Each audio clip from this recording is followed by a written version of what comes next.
പിതാവിന്റെയും പുത്രന്റെയും പരിശുദ്ധാത്മാവിന്റെയും നാമത്തിൽ ആമേൻ. പരിശുദ്ധാത്മാവേ, എഴുന്നള്ളി വരണമേ.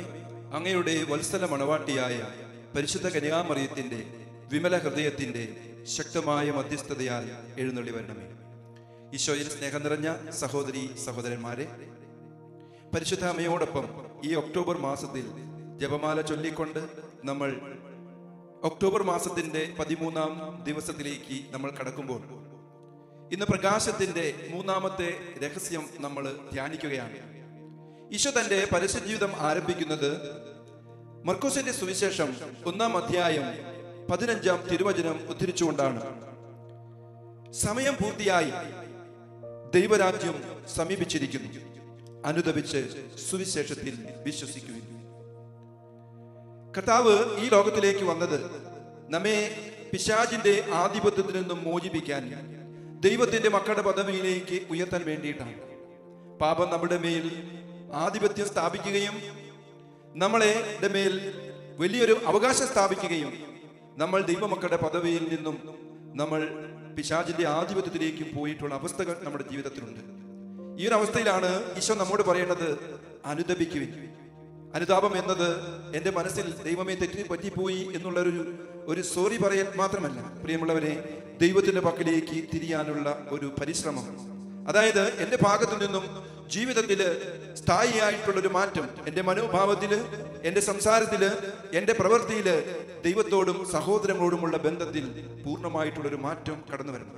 അതാണ് യഥാർത്ഥത്തിൽ അനുതാപം, മാനസാന്തരം എന്നതുകൊണ്ട് ഈശോ ആഗ്രഹിക്കുന്നത്. പ്രിയമുള്ളവരെ, ഇന്ന് ഒക്ടോബർ മാസം 13-ാം തീയതി പരിശുദ്ധ അമ്മ ഫാത്തിമയിൽ അവസാനമായിട്ട് പ്രത്യക്ഷപ്പെട്ട ദിനം. പരിശുദ്ധ അമ്മ ഫാത്തിമയിൽ പ്രത്യക്ഷപ്പെട്ട് ആ മക്കളോടായിട്ട്, ലോകത്തോടായിട്ട് പറഞ്ഞ ഒരു പ്രധാനപ്പെട്ട കാര്യമാണ്, നിങ്ങൾ അനുദപിക്കണം, നിങ്ങൾ പരിഹാരം ചെയ്യണം. പ്രാർത്ഥനയിലൂടെ, ജീവിതത്തിൽ നവീകരണം വരുത്തുന്നതിലൂടെ, ദൈവത്തോടും സഹോദരങ്ങളുടെ ബന്ധത്തിലൂടെ, നിങ്ങളെ തന്നെ വിശുദ്ധീകരിക്കുന്നതിലൂടെ ഒരു പുതിയ ജീവിതത്തിലേക്ക് നമ്മൾ മാറാനായിട്ട് നമ്മുടെ ജീവിതത്തിൽ മാറ്റം വരണം. വചനം കേട്ടതുകൊണ്ടോ, വചനം വായിച്ചതുകൊണ്ടോ, കേട്ടതുകൊണ്ടോ ഒന്നും നമ്മുടെ ജീവിതത്തിൽ മാറ്റം വരുന്നില്ല. അതുകൊണ്ട് നമ്മൾ ആരും ക്രിസ്ത്യാനികളായിട്ട് മാറുന്നില്ല. അതുകൊണ്ട് നമ്മൾ യേശുവിന്റെ ശിഷ്യരായിട്ട് മാറുന്നില്ല. നമ്മുടെ ജീവിതത്തിൽ അടിസ്ഥാനപരമായി നമ്മുടെ മനോഭാവത്തിലും, നമ്മുടെ സംസാരത്തിലും, നമ്മുടെ പ്രവൃത്തിയിലും ഒരു മാറ്റം വരണം. ദൈവത്തോട് നമ്മൾ കൂടുതൽ അടുക്കണം, സഹോദരങ്ങളോട് അടുക്കണം, നമ്മളോട് തന്നെയും ക്ഷമിക്കാനും പൊറുക്കാനും ഒക്കെയുള്ള ഒരു മനസ്സ് നമുക്കുണ്ടാകണം.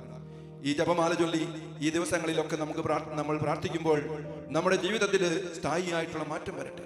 അതുവഴി പിശാചിന്റെ നമ്മുടെ മേലുള്ള അവകാശം പൂർണ്ണമായിട്ടും മാറി നമ്മുടെ ജീവിതത്തിൽ, നമ്മുടെ കുടുംബത്തിലുള്ളവരോടും ചുറ്റുമുള്ളവരോടുമൊക്കെ ഹൃദയാഐക്യത്തിൽ ജീവിക്കാൻ, കരുണയോടെ പെരുമാറാൻ, സ്നേഹത്തിൽ ആഴപ്പെടാൻ ഒക്കെ നമുക്ക് സാധിക്കുമ്പോഴാണ് ഈ അനുതാപം നമ്മുടെ ജീവിതത്തിൽ പൂർണ്ണമാകുന്നത്. ഈശോ നമ്മോട് ഇന്ന് ആവശ്യപ്പെടുന്നതും പരിശുദ്ധ അമ്മ നമ്മോട് പറയുന്നതും, അവൻ നിങ്ങളോട് പറയുന്നത് ചെയ്യുവിൻ. അവൻ നിങ്ങളോട് പറയുന്ന കാര്യം, നിന്റെ ജീവിതത്തില് ദൈവത്തിന്റെ വചനത്തോടുള്ള ഒരു തുറവി നിനക്കുണ്ടാകണം.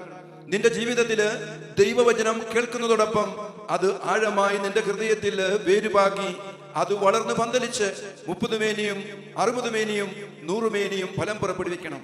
പ്രിയമുള്ളവരെ, ജപമാല ചൊല്ലി പ്രാർത്ഥിക്കുന്ന ഈ ദിനങ്ങളിൽ നമ്മുടെ ആത്മീയ ജീവിതത്തിൽ, നമ്മുടെ വ്യക്തിബന്ധങ്ങളിൽ, ദൈവത്തോടുള്ള ബന്ധത്തിലൊക്കെ ഒരു ആഴമായിട്ടുള്ള ഒരു സുതാര്യത നമുക്ക് ഉണ്ടാകട്ടെ.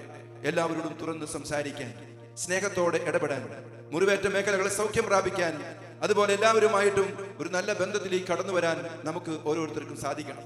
നമുക്ക് ഈ ദിവസങ്ങളിൽ പ്രത്യേകമായിട്ട് ഇന്ന് പ്രാർത്ഥിക്കാം. പരിശുദ്ധ അമ്മയുടെ പ്രത്യക്ഷപ്പെടലിലൊക്കെ അമ്മ ആവർത്തിച്ച് പറഞ്ഞ കാര്യങ്ങളാണ്. നിങ്ങൾ ധാരാളം പ്രാർത്ഥിക്കണം, എൻ്റെ ജപമാല ചൊല്ലി പ്രാർത്ഥിക്കണം. അതുപോലെ നിങ്ങൾ അനുതാപത്തിലേക്ക് കടന്നു വരണം. നിങ്ങളുടെ ജീവിതത്തിൽ ഒരു പരിഹാരത്തിന്റെ ജീവിതം ഉണ്ടാകണം. ഈശോ ഇന്ന് നമ്മോട് പറഞ്ഞ കാര്യം, അനുദപിക്കുക, ദൈവരാജ്യം സമീപിച്ചിരിക്കും. നിങ്ങൾ ദൈവരാജ്യത്തിന്റെ മക്കളായിട്ട് മാറുന്നത് നിങ്ങളുടെ ജീവിതത്തിൽ ദൈവത്തിന്റെ ആ ഭരണം കടന്നു വരുമ്പോഴാണ്.